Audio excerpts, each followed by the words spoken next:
Hello, hello, good morning, good afternoon, good evening. Today is day 3 of the 21 days moving towards inner peace, and today we're going to tap on grief. So some of you, I'm doing this sequentially, except I don't have my healing book with me. I'm headed back home later today, so I'll get any of you who have physical stuff going on and we can go through that. So grief, oh my God. I know something about grief myself. Interesting. I just think of the different people in my life that I've lost, and not only people that I've lost to passing on, but friendships that I valued considerably, that I felt that person is still alive, they're still around, but you're not friends anymore for all kinds of reasons. So loss of animals. Anybody that knows me knows I'm a huge animal lover, and I just lost a dog, and then within 3 weeks a cat. And then I lost my sister 2 years ago, and on the same day lost another cat. So and just lost my aunt and uncle. So it's been a lot. Like, my aunt and uncle were a week apart. It's really interesting in my family. In my family, loss seems to, hey Barbara, it just happens sort of sequentially. You know, people say people die in threes. I haven't really experienced that, but I do have the 2-pack. And it can be animals or people. So, and Connie, you wrote about losing your best friend. That's so hard. And I'm so sorry about that. And Angela, I wanted to call out to you too, the still feeling the grief of the loss of your dad. And what grief does is it brings, good morning, Barbara, it brings all the past grief in. So what I want to share with you is, some of you have heard this before. When my sister passed away 2 years ago, I was more prepared for that, because we expected that she was going to go in March of 2019, and she hung around till September because she wanted to hang out with her sisters. So in March of 2019, I was in that place of devastation about it, but then I was able to keep seeing her. So by the time, and I knew the morning, I woke up and I knew the morning she was passing. I said to my husband, I think this is it. And I flipped my phone on and I have a message from one of my sisters saying, "You up?" And I knew. And within 3 hours, I was on a flight and going to see her. And that same day found out the next day that I had a cat that had been killed, who I adored, really sweet cat. So, and some of you know this story. When I was on the plane coming back from St. Louis, where my sister passed, and I knew our little sweet cat Molly was missing, I started to hyperventilate on the plane. And what I kept saying to myself is, if she doesn't come back, I'd rather die. Now that might sound really dramatic to those of you. It's like, it's a cat. You know, didn't you feel that for your sister? I felt all kinds of stuff. But what grief does is it just opens up old wounds, where in EFT there's memories that have a similar emotional charge get linked together in the brain. So it can be grief of the loss, you know, where the friendship is, their person's still alive, like I said earlier, but it can be the loss where you know you're never going to see them again because they've crossed over. So any kind of grief that we feel, and our culture really likes us to get over it pretty fast. You'll hear, you know, well-meaning people will say things like, "Oh, you know they're in a better place," and you know, that's the way our culture has learned to treat grief. To go, they're in a better place. You know, it takes time. You'll get over it. And then you have people that are like, how long's it been? Like, don't you think you should be over that by now? And grief is not a linear process. It happens in stages. It comes and goes. There's no linear, there's no expiration date on it. There's nothing like that. But what I found in my own experience, so when I was having that experience and I'm on the plane and I start to hyperventilate, is I tapped and with someone when I got off the plane and got home, and we both realized this was very early childhood trauma that was coming up for me, like before I had words.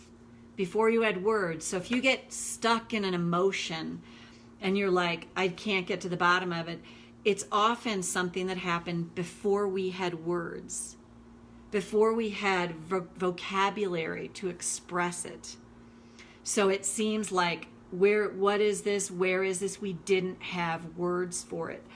So what I found is after I was able to tap through, if she doesn't come back, I'd rather die.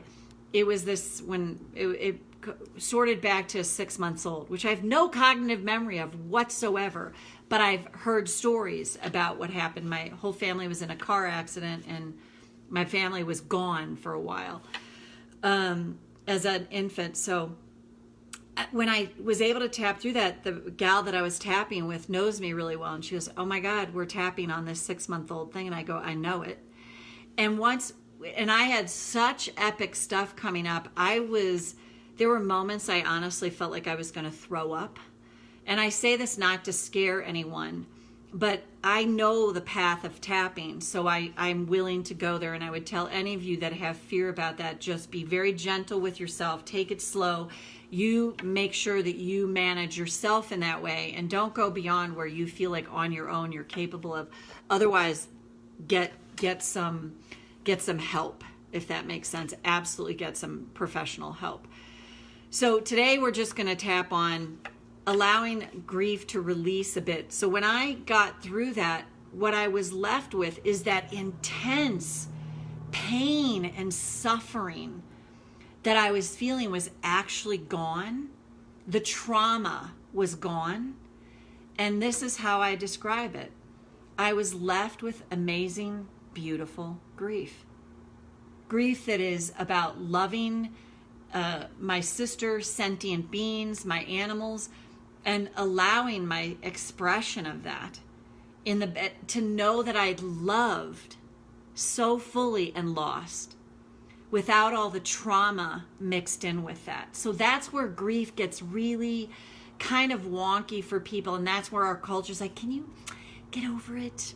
It's making me uncomfortable that you're feeling such grief. And if anyone is uncomfortable with you being in your grief, they've got something going on around that. They probably don't know it, likely don't know it. But when you can make a note to self, like, they're uncomfortable with my grief, that's about them. That's about them. And you might not feel that in the moment, but you can just remind yourself that's their stuff. That's not about me. They're uncomfortable with my grief. And if your grief is entangled with trauma and they're uncomfortable with it, it's just showing them, whether they can see it or not, they've got their own trauma to deal with. It doesn't matter if you have trauma entangled with your grief or you're just in grief of having loved and lost. Anyone that's uncomfortable with your expression of emotion, it's their stuff. So let's tap. So true. You never know when it will hit and what the actual core issue is. So true, Barbara. So well said. Karate chop. Even though I'm feeling this grief, I have loved deeply and lost. I choose to honor my feelings now. And again, I have to say this, take responsibility for yourself. If you feel overwhelmed, then either keep tapping until you feel it quell, or just stop and get some help.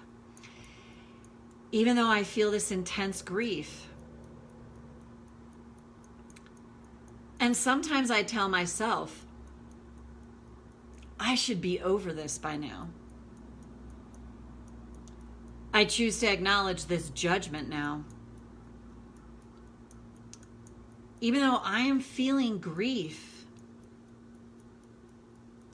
and it comes and it goes, and it comes out of nowhere, I choose to acknowledge this journey through grief. Go to the eyebrow. This is a journey. Getting through grief is a journey. There's no expiration date. There's no drop it dead date. It's different for everyone. Maybe I have trauma entangled with my grief. And if I do, I can get help for that. So that I honor all that I've been through and all that I've experienced, so that I can release it as I'm ready.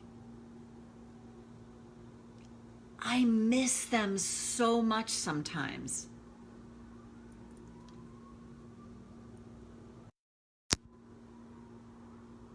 That's the place to start. I should be over this by now. I mean, it's been a few years now. It's been a few months. What if, sorry, I had 3 calls coming at once.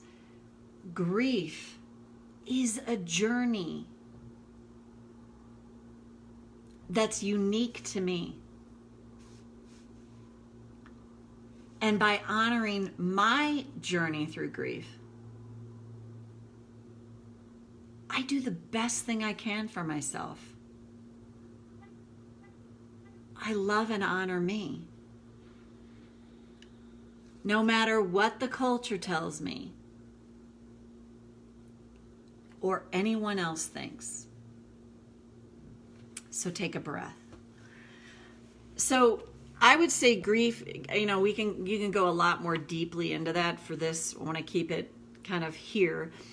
But the key is, am I judging myself? Am I trying to follow cultural standards that says I should be over it by now? Like it's been 5 years.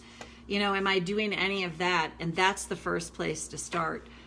And to keep reminding ourselves, it's a journey, it's unique. And if someone's uncomfortable with my grief or my strong emotion, that's about them. It's not about me.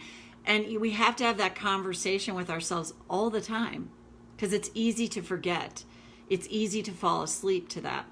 So Barbara, great to see you. I can tell there's some other people here, but I can't tell you who you are. Hope you find this helpful, and more to come. See you back here tomorrow on Thanksgiving Day in the United States. Bye for now.